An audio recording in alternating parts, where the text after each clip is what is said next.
Nous allons donc écouter la parole et l'enseignement. Nous sommes à l'enseignement numéro 23 pour aujourd'hui, concernant le sujet qui parle de celui qui ose dire qu'il est Dieu. Il a remplacé le bouc, le bélier et le taureau, qui étaient destinés pour l'expiation des péchés des enfants d'Israël, selon Lévitique 16. Dans Lévitique 16, nous voyons donc les béliers, les boucs et les taureaux pour l'expiation des péchés des enfants d'Israël, une fois chaque année. Et c'est ce schéma que nous allons vous enseigner en ce moment. En fait, j'ai déjà donné cet enseignement, mais je le rappelle aujourd'hui.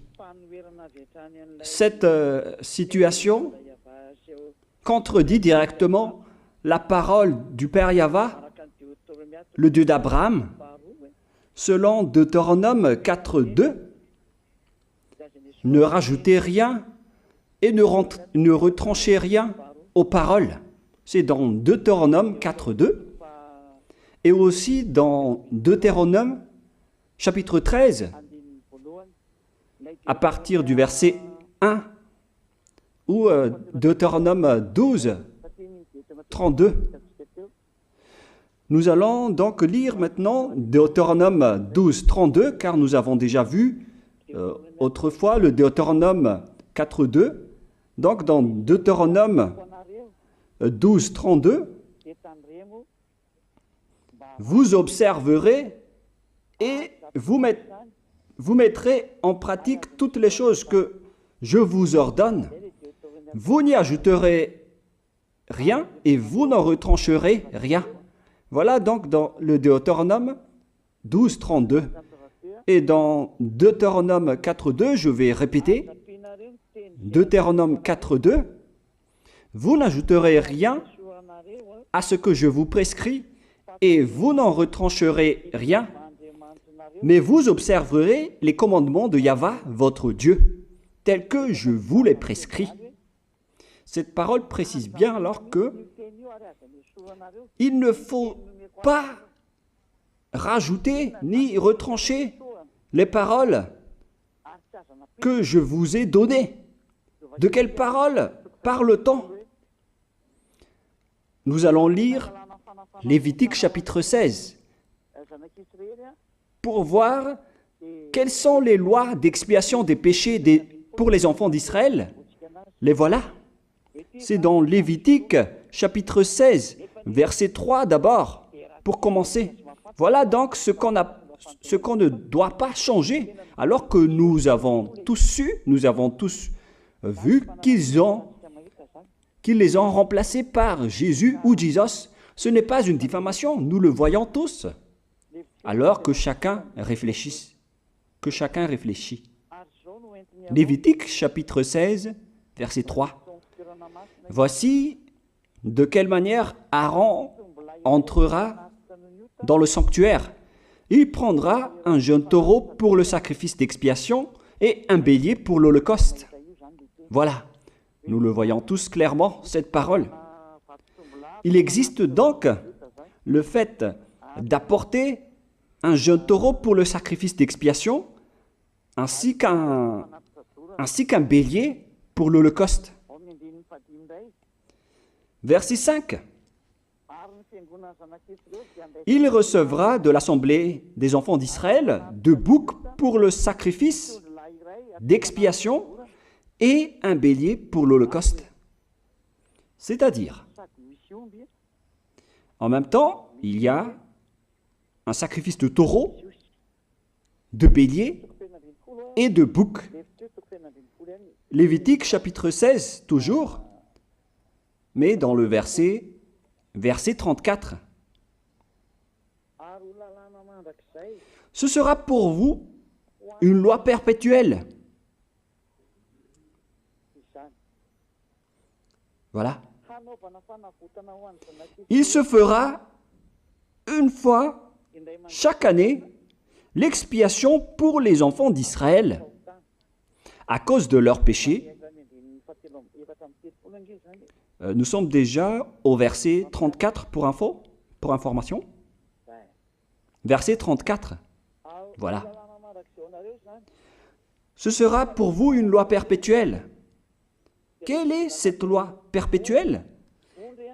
C'est le fait de sacrifier les béliers, les boucs et les taureaux qui vont être tués pour sacrifice, pour l'expiation des péchés des enfants d'Israël.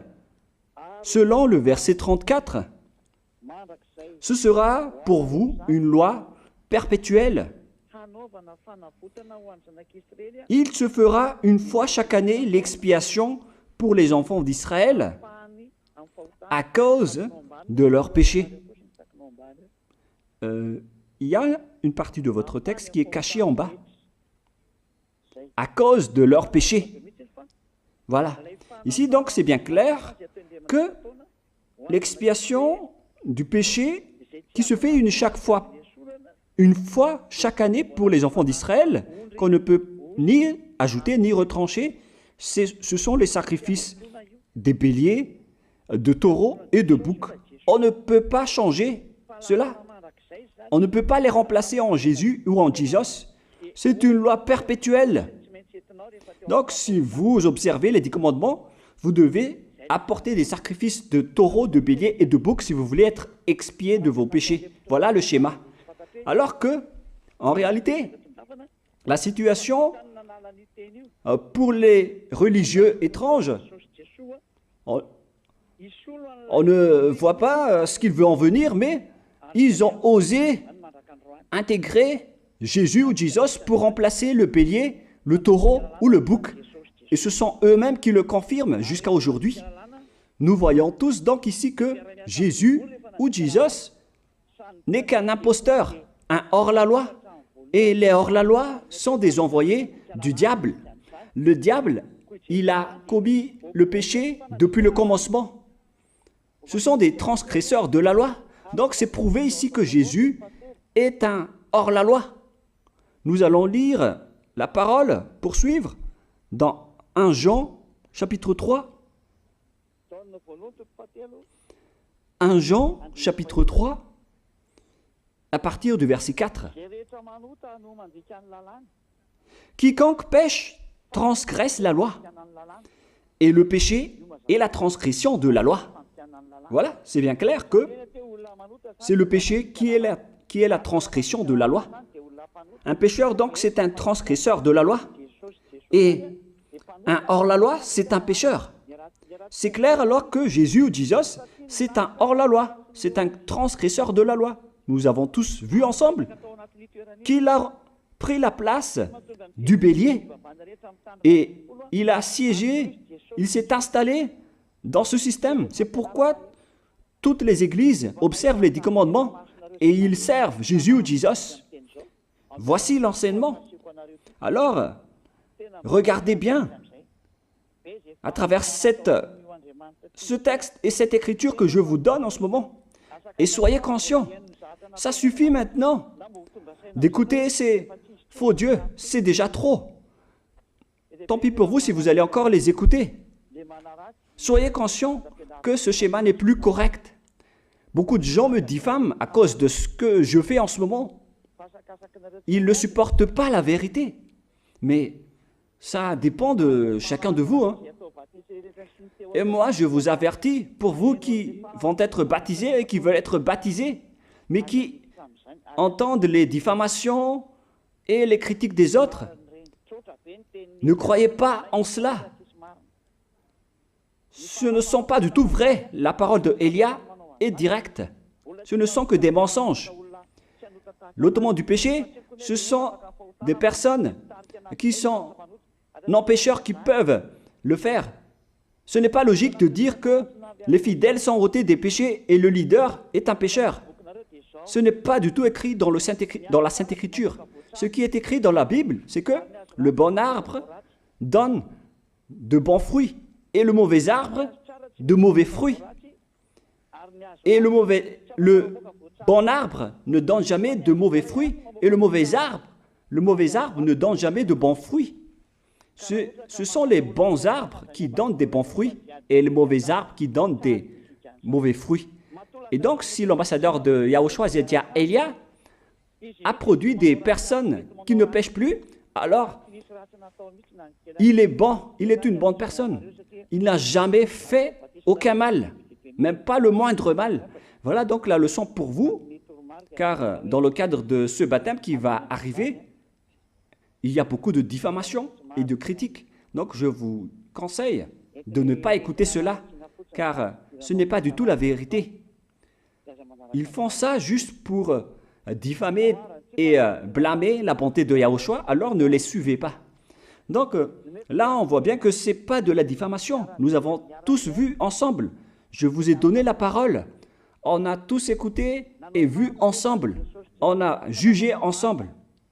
Est-ce que ce Jésus ou Jésus a fait la vérité? Est-ce qu'il a dit la vérité ou pas? Si nous avons vu le livre de Moïse, venant du Dieu d'Abraham, qui a dit « Ne rajoutez pas et ne retranchez pas à ma parole ». Nous avons vu alors que ils ont remplacé par ce Jésus ou Jésus les sacrifices d'expiation du péché, en disant après que c'est ce dernier qui ôte les péchés. Ce n'est pas du tout vrai. Celui qui peut ôter les péchés selon les 10 commandements, c'est le bélier, ou bien le taureau, ainsi que le bouc. Ce sont ces bêtes qui peuvent ôter les péchés. Quelle est alors la raison pour laquelle les religieux sont entrés dans ce mauvais schéma? Car c'est vraiment un schéma qui transgresse la loi. Car ils ont contré bêtement le livre du Lévitique chapitre 16. Ils l'ont contré bêtement, directement. Et après, ils ont remplacé par leur faux Dieu. Un faux Dieu car c'est directement un hors-la-loi. Il a contredit le Dieu d'Abraham. Nous voyons la preuve ici qu'il a contredit vraiment le Dieu d'Abraham, qu'on appelle par le nom de Yahava et Yahushua son fils. Car ce Dieu d'Abraham, il a bien dit qu'il ne faut ni ajouter ni retrancher à ses paroles. Il faut les observer car ce sont les commandements de Yahva, ton Dieu. Et ces lois qu'on ne doit pas rajouter ni retrancher veut dire qu'il ne faut pas toucher au Lévitique chapitre 16, car c'est ce livre qui ôte les péchés. Alors que nous voyons tous que personne ne le pratique plus. Si les 10 commandements, si les prêtres et les pasteurs pratiquent bien les 10 commandements, alors ils doivent faire le sacrifice de bélier et de taureau et de bouc pour l'expiation de leurs péchés. Alors que nous voyons tous que personne ne le fait plus. Alors qu'en même temps, ils observent les 10 commandements. C'est donc de la transgression de la loi. Et en plus, ils ont enlevé le Lévitique 16 en le remplaçant par Jésus ou Jesus. C'est-à-dire qu'ils ont contredit la parole du vrai Dieu, le Dieu d'Abraham. Et est-ce que vous allez encore oser contredire cette vérité? Est-ce que vous allez encore dire que vous êtes dans la vérité, que vous êtes dans la justice? Mais qu'est-ce que vous cherchez? Vous cherchez à prier et à servir le Dieu d'Abraham. Si vous voulez servir le Dieu d'Abraham, vous n'allez pas enlever le Lévitique 16, vous allez restaurer le Lévitique 16. Mais est-ce que vous allez encore oser le faire? Est-ce que vous pouvez encore le faire? La réponse, non. Vous ne pouvez plus le faire. Alors que il s'agit de l'expiation de vos péchés. Et dans ce cas-là, c'est obligatoire de le faire. J'ai expliqué l'essentiel jusque-là et après je vais vous donner la raison pour laquelle ils ont fait cette grande folie en intégrant dans le Lévitique 16, à la place du Lévitique 16, leur faux Dieu. C'est vraiment de la transgression de la loi. Vous n'avez pas servi le Dieu d'Abraham. Il n'aurait pas dû faire ça jusqu'à la fin, car il a dit qu'il ne faut pas ajouter ni retrancher à ses paroles, alors que vous avez osé le contredire et les changer.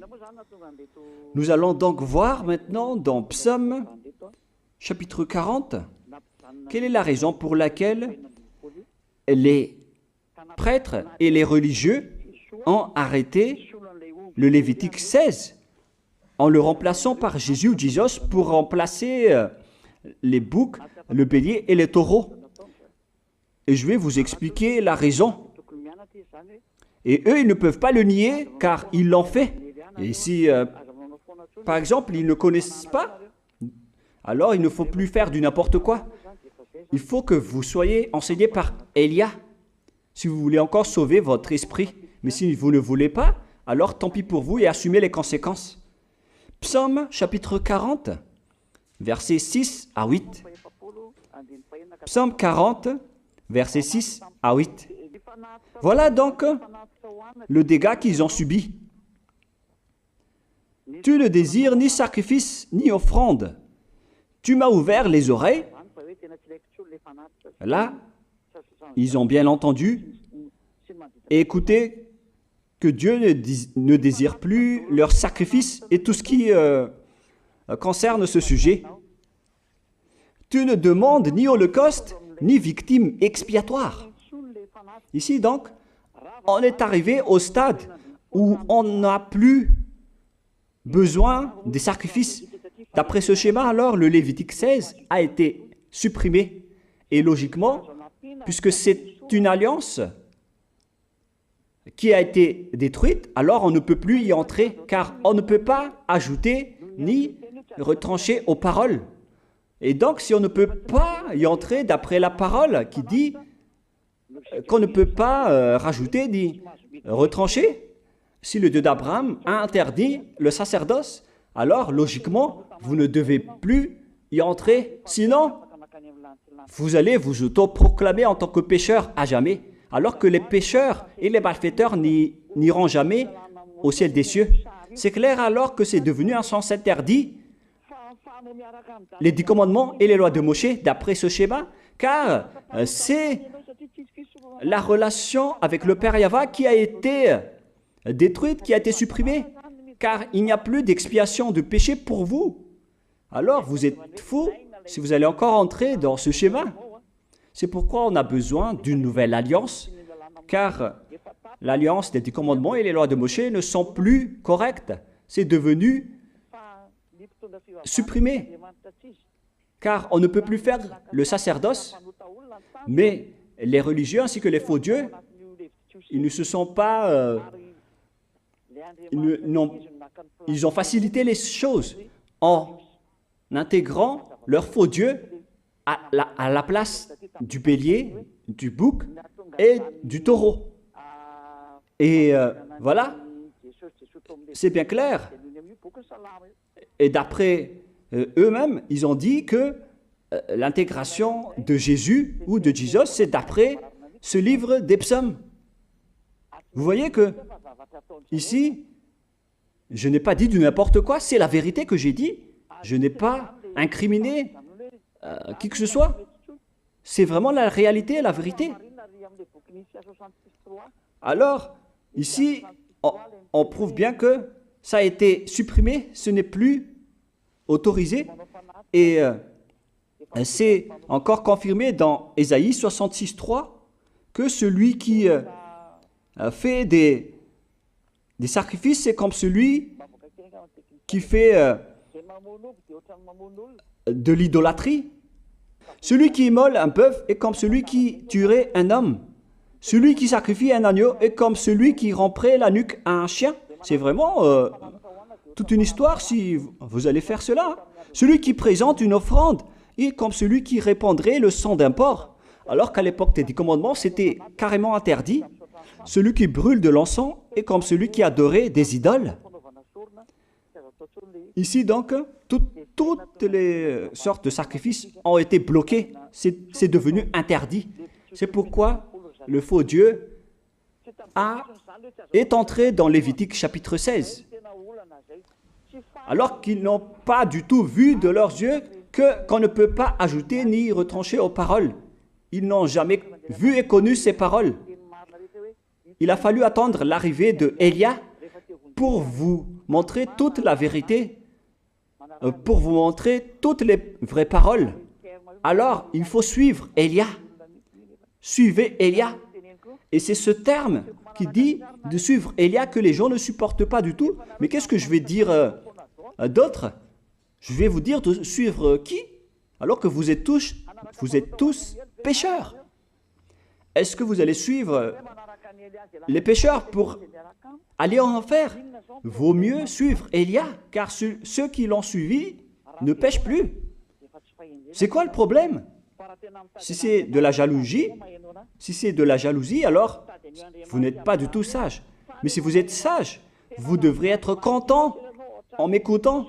Si vous cherchez ce Dieu d'Abraham, vous devez être très content en dansant à la maison en disant « Merci Élia, voilà ce que j'attendais ». Au lieu de dire des colères et de la haine, moi je vous donne de la parole de l'amour pour vous sauver. Alors sachez bien écouter. Et après, ils ont continué dans 40, verset 7 maintenant.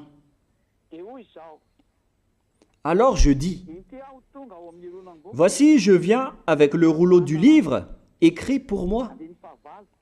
Verset 8, je veux faire ta volonté, mon Dieu, et ta loi est au fond de mon cœur. Et eux, ils ont pris cette parole en disant que nous avons vu ce terme de rouleau du livre et directement, ils ont dit que on doit intégrer dans les 10 commandements le Fils du Très-Haut qui s'appelle Yahushua. Ils l'ont intégré dans les 10 commandements. Pour vous qui sont dans le mauvais sens, vous l'appelez Jésus. Vous avez intégré dans les 10 commandements votre Jésus, mais Yahushua n'entrera jamais là-dedans car c'est vraiment interdit, c'est un tabou. Le sens du rouleau du livre que Yahushua a parlé ici, c'est qu'on parle de son histoire dans le Sefer Torah juif. C'est-à-dire que le Sefer Torah juif a parlé de lui. Nous allons lire la parole à ce sujet. En parlant du rouleau du livre, ce n'est pas qu'il est entré dans le Lévitique 16. Non, c'est un tabou, c'est interdit. Mais il a parlé de son histoire. En parlant du rouleau du livre, nous allons lire la parole concernée à ce sujet. Selon Luc, chapitre 24, verset 44. Luc 24, 44. Puis il leur dit, « C'est là ce que je vous disais lorsque j'étais encore avec vous, qu'il fallait que s'accomplisse tout ce qui est écrit de moi dans la loi de Moïse, dans les prophètes et dans les psaumes. » Toutes les paroles qui parlent de lui dans la loi de Moïse, dans les prophètes et dans les psaumes. C'est ça qu'on parle ici. Mais il n'a jamais dit qu'il va remplacer le Lévitique 16. Au contraire, c'est un tabou, c'est un blasphème devant le Père Yahva, qui a déjà dit qu'il ne faut jamais ajouter ni retrancher ses paroles. Donc, les paroles qui parlent de lui, ce sont les paroles de la nouvelle alliance qu'il va instaurer, qu'il va exécuter. La raison pour laquelle il sera crucifié, c'est qu'il va instaurer la nouvelle alliance en versant son sang. Voilà de 1. Maintenant, nous allons lire le livre de Jean 5, 46. Jean 5, 46.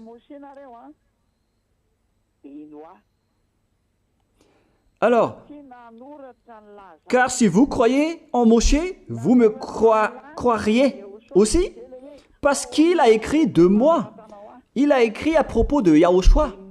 C'est pourquoi on parle du rouleau de livre qui a écrit pour lui. Et Moshe aussi a participé à son histoire en parlant de lui. Mais ce n'est pas que on a supprimé le Lévitique 16 en remplaçant par le Fils du Très-Haut. Non, ce n'est pas du tout cela. Il y a beaucoup de paroles qui a parlé de lui depuis les lois de Moshe, depuis les prophètes et depuis les psaumes. C'est pour ça qu'on parle du rouleau du livre qui a écrit à propos de lui. Mais ce n'est pas que vous allez supprimer le Lévitique 16 en le remplaçant par le Fils du Très-Haut. C'est vraiment une abomination de votre part. Je vous ai donné maintenant l'explication. Il ne faut pas rajouter ni retrancher aux lois de Moshe. C'est une alliance en bonne forme qu'on ne peut pas toucher ni enlever. C'est dans Galates 3,15. Galates 3,15. Une disposition en bonne forme ne doit pas être changée ou transformée. Les lois de Moshe, c'est une alliance en bonne forme qu'on a versé le sang de Zébu en plus. Donc on ne peut ni retrancher ni rajouter. Le pire alors, c'est que vous qui êtes les fidèles de Jésus, vous l'avez intégré dans les lois de Moshe en remplaçant le Lévitique 16. On parle de votre Jésus ou Jesus. Je vous pose la question, est-ce que vous oserez dire que vous n'êtes pas pécheur à ce sujet? Car c'est vraiment de la transgression de la loi de la part de votre faux Dieu. Donc s'il est pécheur, alors logiquement vous êtes aussi pécheur. Et vous-même, vous avez dit que vous êtes pécheur.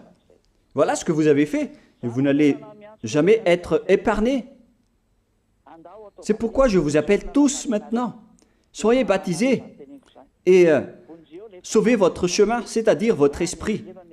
Sauvez votre esprit car il ira en enfer si vous ne le sauvez pas. Pour vous qui serez baptisés bientôt, l'explication est claire. Alors prenez une décision maintenant. N'écoutez jamais les diffamations qui sont faites par les diables.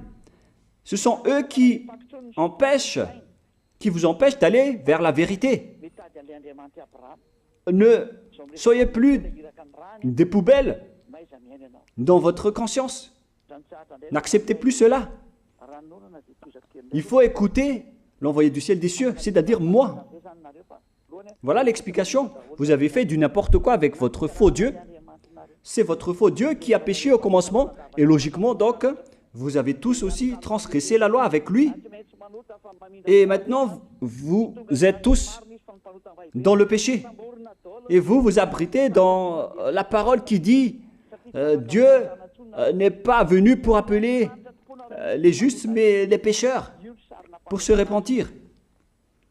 Le problème, c'est que c'est votre Dieu qui est vraiment un pécheur. Voilà le schéma qui prouve qu'il est pécheur.